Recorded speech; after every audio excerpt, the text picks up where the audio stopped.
Pero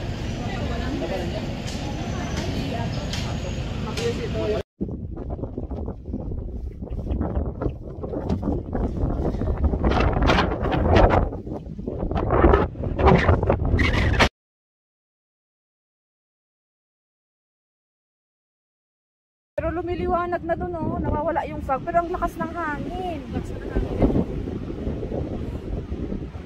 Ayun na, nawala. Oh, ang ganda. Pero ang lakas na ng hangin. Nakaputputol.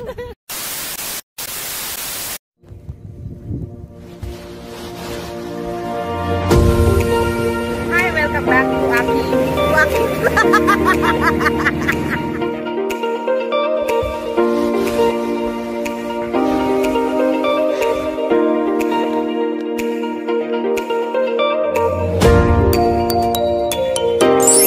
Hi guys, so andito kami ngayon sa terminal, nag-aantay ng mga pasahero kasi may pupuntahan nga kami. So, kita nyo naman siguro sa title kung ano or saan kami pupunta. So, we are waiting and then we will go there. I used to be so good at planning things. Since I met you, I threw my plans away. Coffee at night and Hi guys, so time check 3:45. Dito lang kami sa Sayangan. And hanapin namin yung garage kung saan ay sakayan papunta dun sa Mount Timbak. Hulas na hulas yung mukha ko. Ang init sa van. Grabe si kuya, hindi man lang binuksan yung bintana ng van niya. Ay, naku.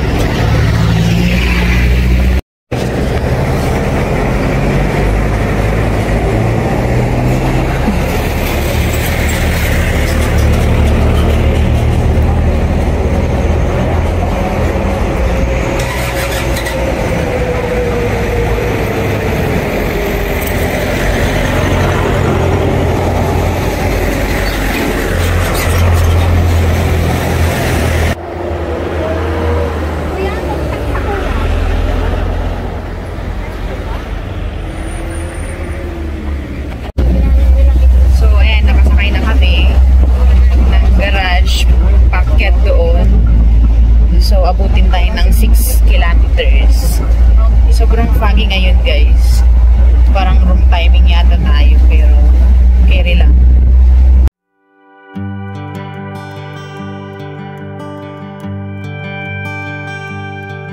Small town, big heart, building dreams that always fall apart.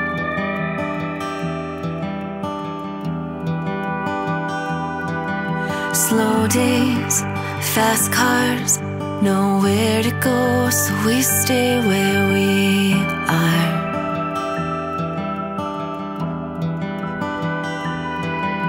There's only one way in and one way out. Seems like it's always cloudy in this town. I'll find sunshine in the rain. I'll let the storm wash me away to the other side of that one-stop sign. We've been scared of our whole lives. I'll find home in lonely days.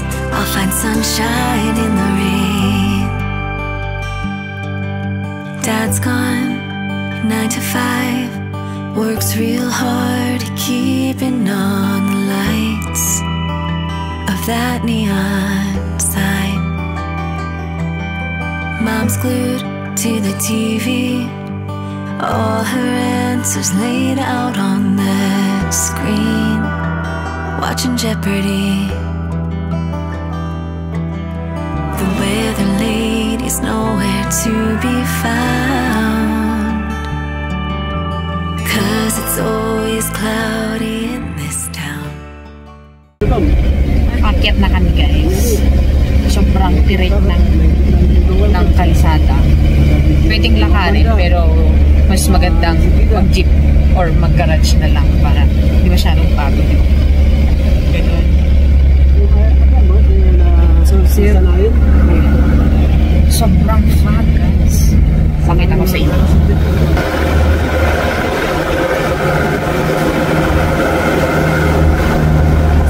So good at planning things. Since I met you, I threw my plans away. Coffee at night and 10 a.m. champagne. We can spend a week in London or LA. Yeah, there's something about the way we get lost in every moment. Perfectly unfocused. Nothing's quite the same as you and me, baby. I love it when we're wasting time, laughing until we cry, yeah. I get so caught up with you. Late night drives, staying up till sunrise, yeah. I don't care, baby, you choose. 'Cause minutes turn to hours, hours turn to days. Never knew that. Time check, guys. It's 4:13. And at last, andito na po kami sa bandang pakyat ng Transient. And medyo parang hinihingal ako. Ayan. So basically, malapit lang dito yung summit na pupuntahan namin bukas. So ipapakita ko sa inyo. Tcharan! Ayan. So, yun sa baba. Sa pataas pa tayo sa may Transient. And yan yung mga hinihingal! Yan yung mga pananim nila dito, guys. Ayan, mostly mga repolyo, yung mga highland plants or highland veggies.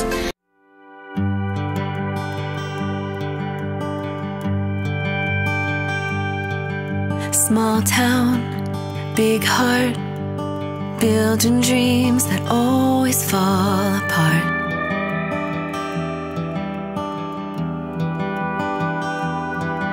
Slow days, fast cars, nowhere to go, so we stay where we are.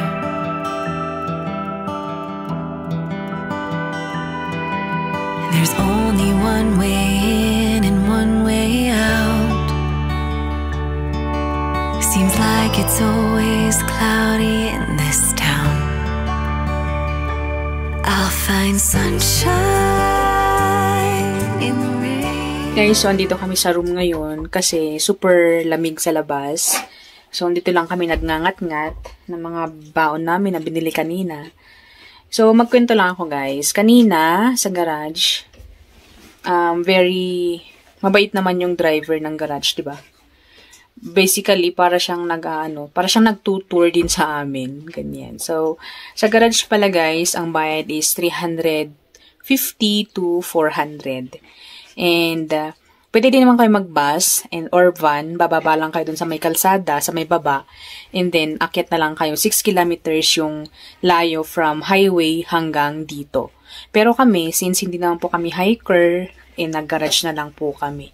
So dito naman sa Transient, dito naman is 2,000 ang rate nila. Pero maganda na rin kasi nga, pinakita ko sa inyo kanina na 3 or 2 yung bed, pwede ang 6 na tao dito. And 2,000 yung price nila overnight. Ayan. So, ang ginawa namin is nagpa-reserve kami. 1K ang reservation. And, isa pa pala is may tour guide fee bukas. Kasi required talaga yun na entrance. Parang may entrance and tour guide fee is 200 each person. Kasi 100 sa tour guide and 100 sa entrance. So, yun, guys. So, ang ganda dito. Superb. Ang ganda talaga. Mapapawo ka. Parang nasa ibang earth. Ganyan. So, nakita na naman sa ibang mga videos na talagang ang ganda. Wow na wow. So, anong nangyayari na? Inuubos na po ni Winnie yung chichirya namin. Diba? Ngat-ngat lang siya ng ngat-ngat. Oh, ha? Pasensya ko narinig sa background. Yan yung background natin, guys. So, ayun. So, yun lang po ang kwentong barbero. Ay, joke lang. Di pala kwentong barbero yun kasi talagang totoo yun. So, yun po yung mga information lang na dapat nating alamin pag pupunta tayo dito sa Mount Timbuk, the 3rd highest mountain in Luzon.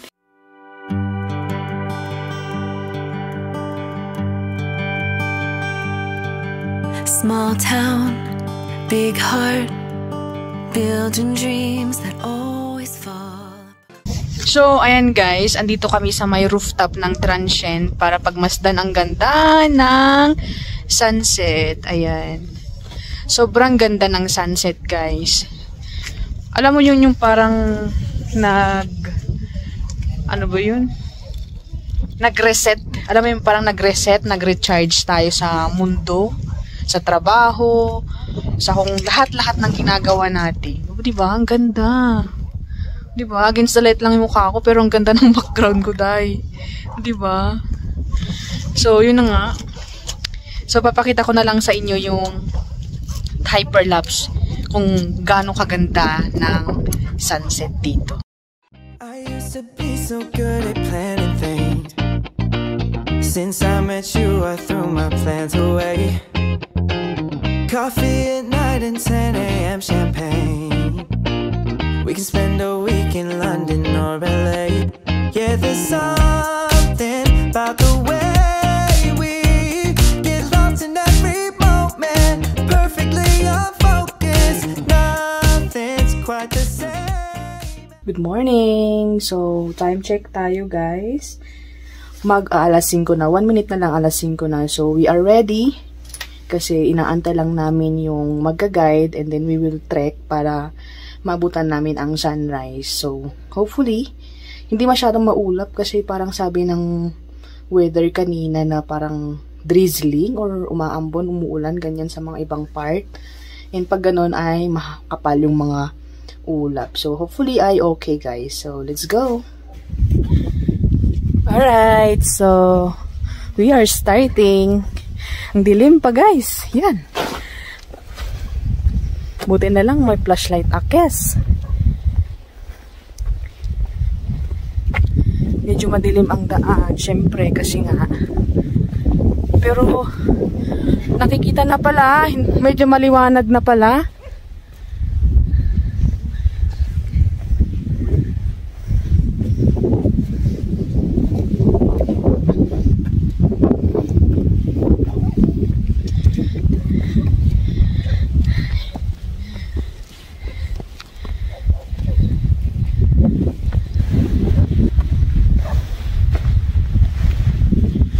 So, dito na tayo, malapit na.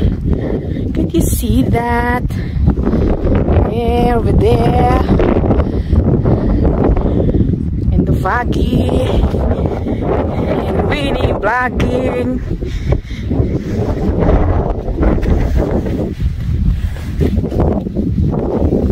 Lakas ng hangin.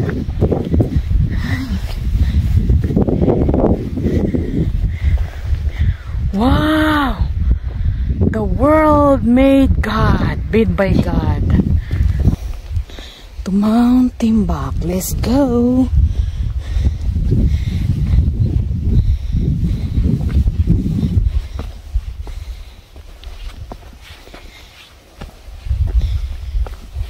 Ayan, so, hindi na tayo, guys, pero ang lakas ng fog, ang lakas ng hangin, and sobrang foggy. Ayan. We are here. Dito na kami. Pero madilim pa. Ay, 5 pa lang pala. Ayan, 5:25 ng umaga.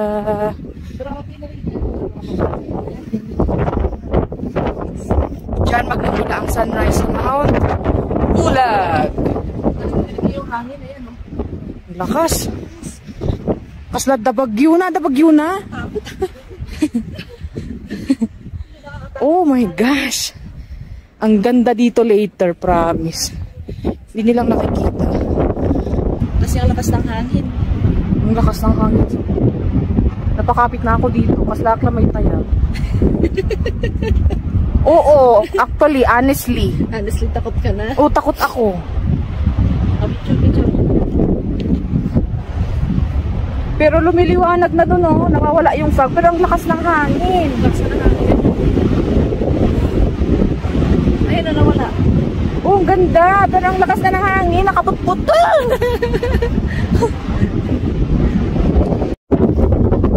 Ayan, so time check, 5:30 sunrise to come out. So, papakita ko sa inyo kung saan magmumula yung sunrise, mga kaibigan. Ayan. Ayun.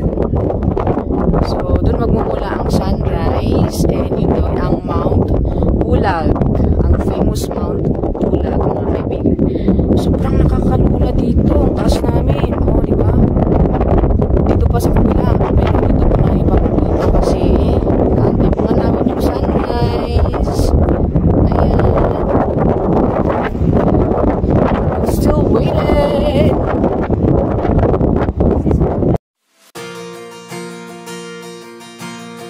Joy in the morning light.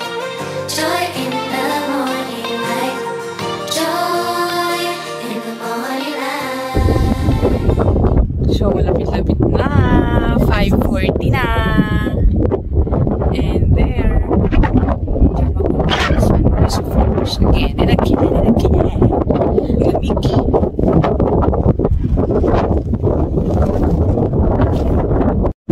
Alam nyo ba guys, trivia lang. Habang inaantay natin ang sunrise, ang Muntinpac pala is pagmamayari ni Auntie Josie, yung may-ari ng transient. Ayan, so pagmamayari nila dito with their relatives, mga pinsan ata, mga kapatid, ganyan. So, basically is private Muntinpac. So, sa pinatutungtungan ko ngayon is garden nila. So, ang Muntinpac ay pinangalan mismo ng may-ari, of course. Sobrang mahangin.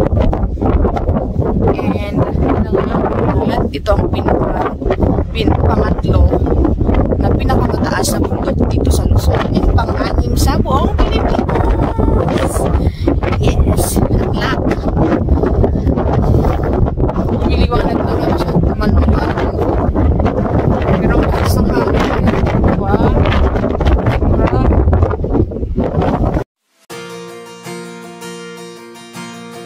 Joy in the morning light.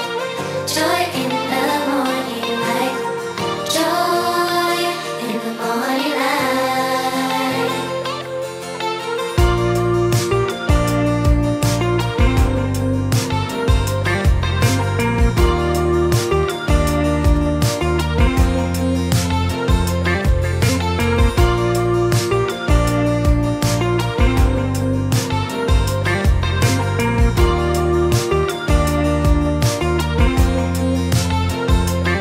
the morning light. Joy in the morning light. Joy in the morning light.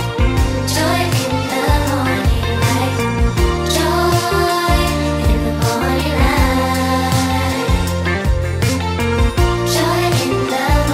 light. Joy in the morning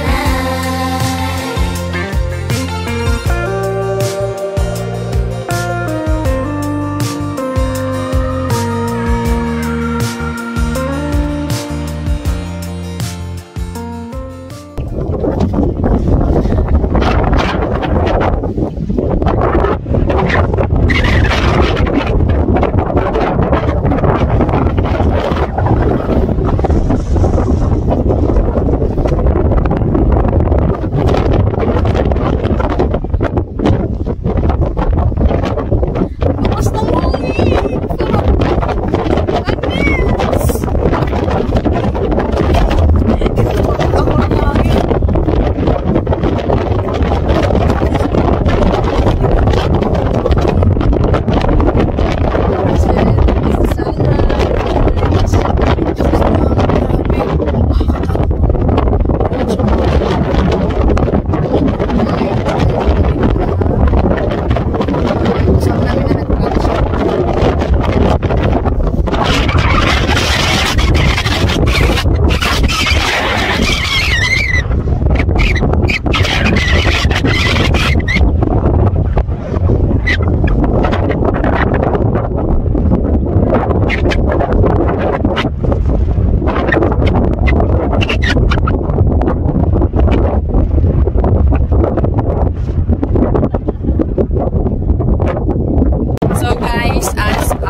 subscribe na kay Wiki kasi mas marami ng video. Ako, ano lang behind the scene. Hindi ka po yung camera. Mas maganda pag dyan. Yeah.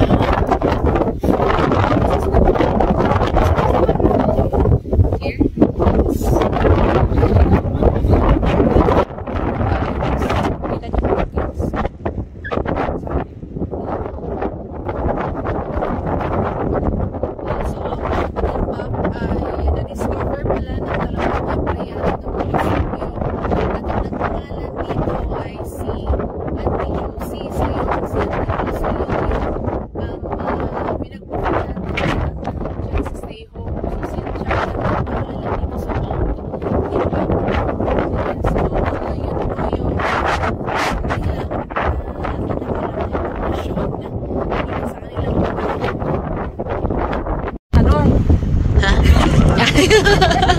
Oh, ba't mo? Sige, yan. Now, ay, andito po si Ate Narcisa. Guide namin for today. And ipapakita niya kung ano yung mga lugar dito. Kasi kita na guys, kasi nga maliwanag na. So, 360 po ang view. So, ipapakita niya kung anong lugar to. Kasi dito guys, yung Mount Ulap. So, yun lang po ang alam namin. So, andito si Auntie para sabihin niya kung ano ang lugar na yan. Sige. Pero tumitigas na niyang bunga ako sa lamig. Ayan. So, anya nga part dito yung Auntie. Dito nga yung mountain. Kalasipan. Anya nga bandati. Kalasipan atok. Atok pa rin. Atok ma. Kaya na hindi ko natang kipungan. Tipungan is there. Hindi may banda.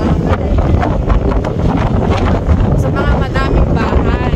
That is Kipungan and Spanalan. And then dito naman. Ayan. Yan. So, andito tayo sa ano ba yun? Boundary. Boundary. Yan. Boundary ng Kabayan at Atok. Ilang hakbang lang. Tapos, kanya nga'y adi nga pantay nga. Dahil nga nakakapnat. Mount Tabayong. Isa din Mount Tabayong.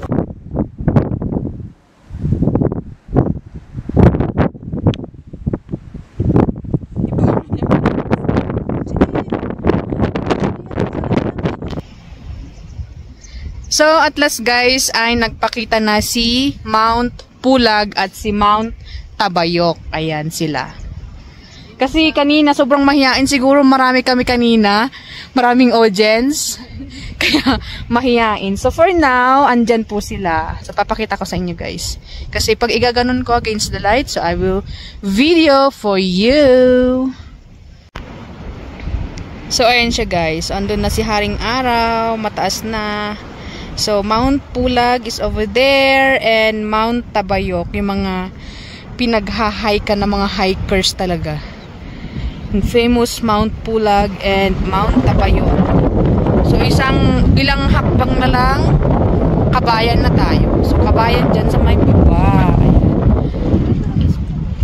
Oh, pala, Kabayan na dito. Okay, so over there naman is Trinidad, Baguio City. So, let's go! Joy in the morning light. Joy in the morning light. Joy in the morning light.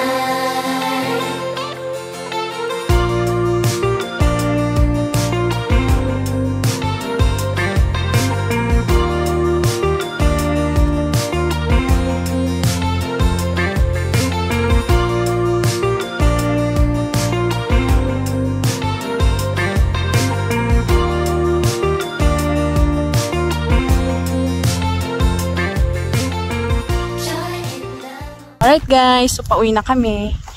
Tinata kami sa exit. So dadaan tayo dun sa Station of the Cross. Ayan. So against the light back, yes. Nasa tuktok kami ng bantay. Bantay. Nasa tuktok kami ng bundok. Ayan. Aray ko.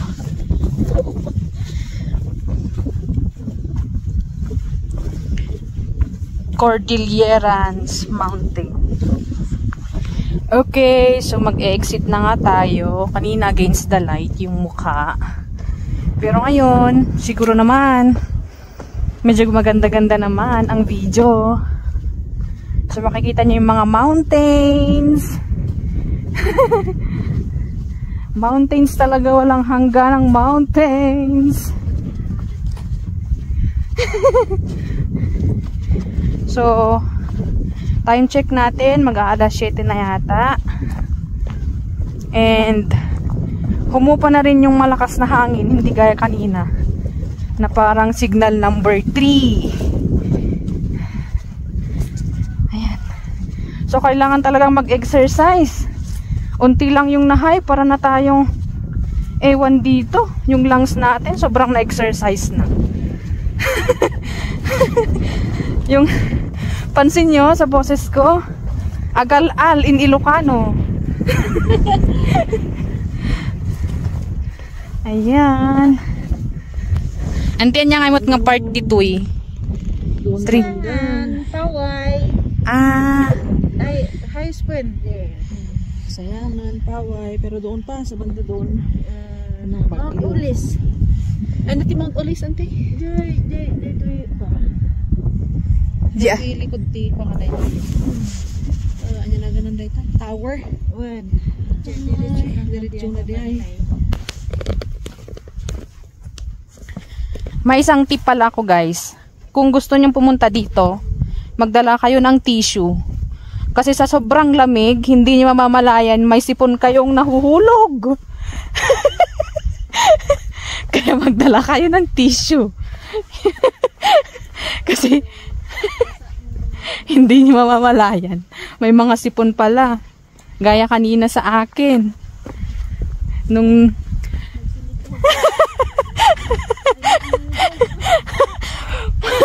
may uhog naman na, pambihira naman. Aray ko.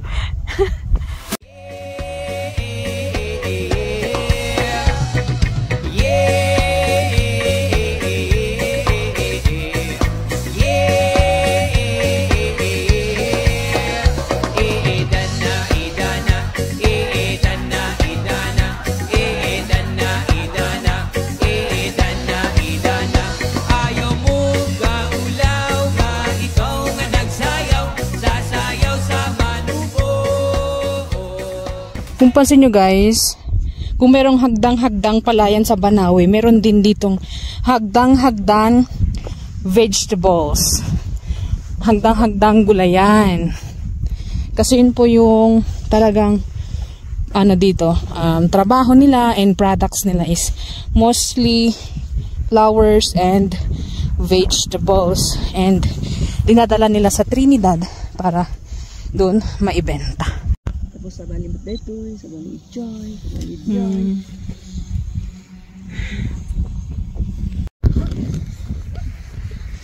So guys, andito na tayo sa Station of the Cross. Pababa na tayo. Let's go!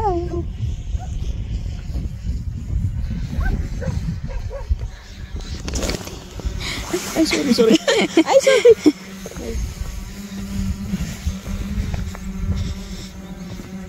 For more videos, follow Winnie on her YouTube account. So ngayon, ito pala yung sinasabi nilang ano, sakura, native na sakura. Ay ano, oh. Yan, papakita namin. Yan yung native na sakura. And yan, anya kayo mo dagito yung sabsabong? Japanese berries. Japanese berries daw to. Oo. Yes, Japanese berries. Alam Ito naman, ano siya, flower pero hindi natin alam. Unknown. So kita nyo na nga guys, mostly dito gulay, hagdang-hagdang gulay. And doon kami nag-transient. Doon pupuntahan and magka-coffee. Magka-coffee. Ang dami talagang ano, native sakura. Ano no, sa may bundok. Okay, so malapit-lapit na tayo sa ating inuupahang bahay. Inuupahang bahay. sa ating bahay for overnight. Ayan, may berries pa, walang bunga.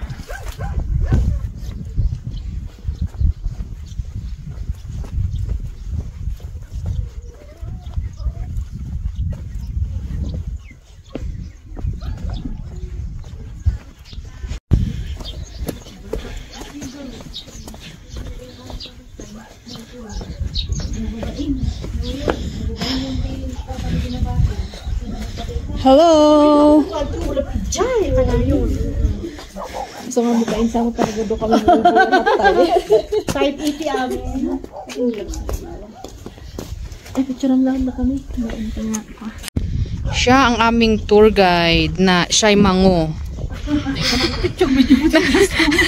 Nabidyohan, napicturean na. Sige, ate, Narcisa. Thank you po.